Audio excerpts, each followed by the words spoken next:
కబీరదాసు వైదికుడే అన్నమాట. ఏమని చెప్తారంటే, కస్తూరి కుండలి బసై మురుగుడుండై వనమాహి ఐసే రామ్ గట్టి గట్టి హై దునియా దేకై నహి అని అంటారు అనమాట. అంటే ఏమని, కస్తూరి అంటే సుగంధం, కుండలి బసై, కుండలి అంటే నాభి, బసై అంటే ఉంటుంది. కస్తూరి ఆ సుగంధము ఆ జింకకు తన నాభిందే ఉంటుందంట. ఆ సుగంధం అనేది వాసన, మంచి వాసన వస్తుందంట. ఆ తన నాభ్యందే ఉన్నప్పటికీ అదేమైతుందంట, మురుగు డూండై వనమాహి, వనమంతటా తిరుగుతుందంట. ఎక్కడి నుంచి వాసన, ఎక్కడి నుంచి వస్తుంది అని చెప్పేసి.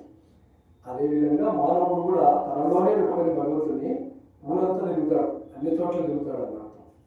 గటి గటి రామహయ్య, గటి అంటే ఘటం అంటే శరీరం, గటి గటి అంటే హరియే ఘటమే రామహయ్య. ప్రతి ఒక్క శరీరంలో భగవంతుడు ఉంటాడు. రామ్ అంటే ఇక్కడ భగవంతుడు అని అనే ఉద్దేశంలో ఆ విధంగా పెట్టుకొని కూడా దునియా దేకై నహి, కానీ ప్రపంచం మాత్రం చూడలేకపోతుంది. తనలోనే ఉన్నటువంటి పరమేశ్వరుని చూడలేక అన్ని చోట్ల వెతుకుతున్నాడు అన్నమాట. అక్కడికి పోతే ఉంటాడు, ఇక్కడికి పోతే ఉంటాడు. ఏంటి ఆ విధంగా పద్యము చాలా చక్కగా చెప్పాడు అన్నమాట.